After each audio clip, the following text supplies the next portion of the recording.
Yeah, well, my dad had even more influence than my mom, so there's a million of them, right? But I think Yes. probably the most important one is that every decision you make, no matter how much you think, you can hide from those decisions. Those decisions appear in your mirror every day. And I think for me, integrity is what you do when no one else is around. And I think for my father, it was you can't hide from your choices. And I think there are a lot of people who try to, who live lives where they don't show the fullness of who they are. So it was helpful when my dad realized there's no hiding and never do anything you don't want to see in the newspaper or on the evening news. Because though you think you're smart enough to get around it, it still lives in you. Beautiful. The last question, travel time with me one more time, okay?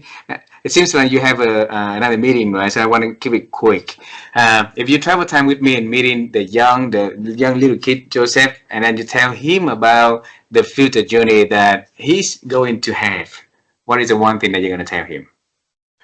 Don't be as scared about the future. The future will be wonderfully beautiful. I would really want, because I think when you're really young, you just don't know how you're going to navigate all of this stuff. And I think I probably had some of those fears early on. But more importantly, just enjoy it more and give yourself a little more time to savor and a little less time to reach. So I wish I'd have taken a few of those more moments along the way. And I'd like to have him think about that so that he doesn't just rush past some of the most beautiful moments of his life.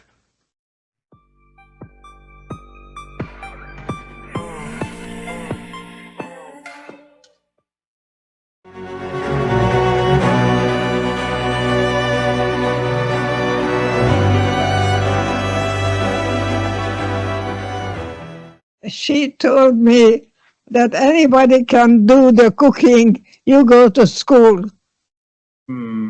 She was not encouraging me to stay in the kitchen. I tell you, she just wanted me to get as much schooling as possible, get a doctorate and all that. So I was in my 40s. My supervisor told me to go get a doctorate, and I said to him, by the time I get a doctorate, I'm going in my 50s. And he said, you'll be 50 anyway. And that was the best answer you could give to a 10-year-old child, that don't try to be more than what you are or less than what you are. And 10-year-old, you don't have your brain developed completely.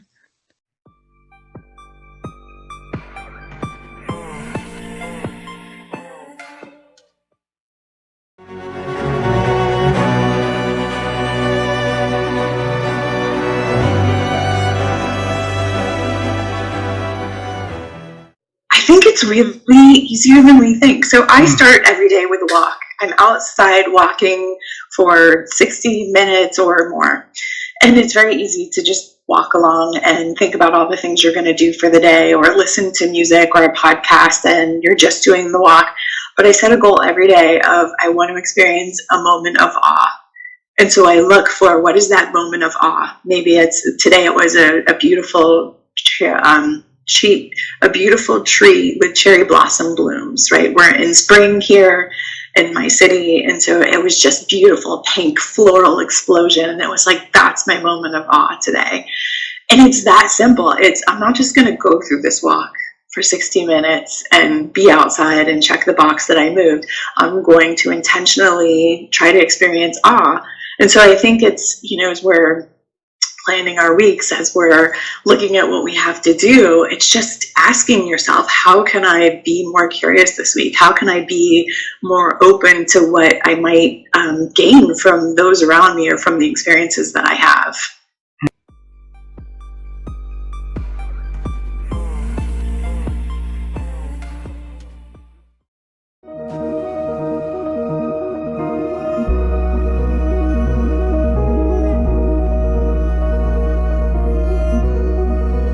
we all come to life with different skills and different talents.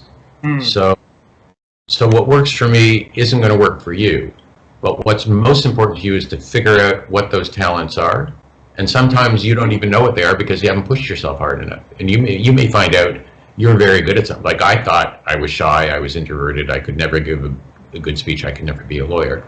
But I have given thousands of speeches, and each speech I give makes me a better speaker. And I've worked with coaches. Like the other thing is, and maybe this is the key message, but there are a whole bunch of them. You can't do it alone. Right? You need someone with more experience than you who can help teach you things you don't know how to do yet. Mm-hmm. And it may be somebody you're just observing because they are your mentor and you watch them in action and you absorb it that way. It could be someone you follow online. It could be a TED Talk you listen to. Or in my case, as I said, I didn't know how to write fiction.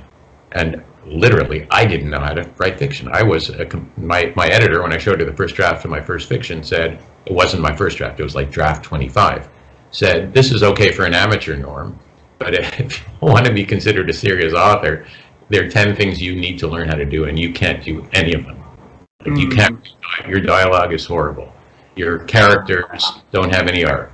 They all look the same. It's like, I was an amateur. So, but I mean, the wonderful thing about the internet these days is there's nothing you can't find online. There's no expert you can't learn something from. And in my case, I went out, it was during COVID, I learned online from like some of the greatest experts in the world on how to write better. Mm. So, you know, one of the key lessons is, you know, don't try and do it yourself. It's really important to learn from more skilled people who are going to teach you things. But in terms of entrepreneurship or professionalism, the two things you can't get away from, and this, I start the book because I think it's really important, are we're all in the service business. Mm. And if you want to learn what that means, just think about who the best waiter is that's ever served you, and just try and be them. Just try and think about what do they do that makes you want to come back to their restaurant and to be served by them again, and start doing it in your life, and you'll see everything changes for you. That's part one. And part two is, like, one of the reasons I went into law, my father was a businessman, and he was great at sales, and I said, I could never do that. I could never be in sales. That's why I'm going into a profession. And what I discovered the hard way is everything is about sales, because the product you are always selling is yourself. So as a lawyer, you're selling your arguments to a judge or to the other side in a dispute. So you need to develop confidence in your abilities. You need to know how to present it. You're always selling. And I used to think of sales as being frightening, just completely, I can't do that. There's another thing, I can't do that, I will never do that. And yet, when I look back on it, guess what? I learned how to do it.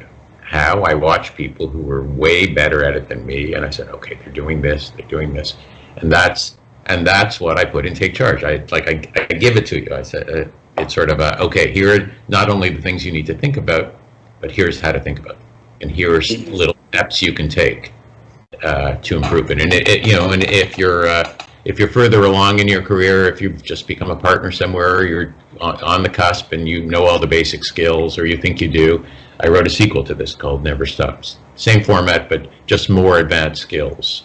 Sort of how do you advance your career? The only way to advance your career is to make sure that you're not doing today what you mastered 2 years ago.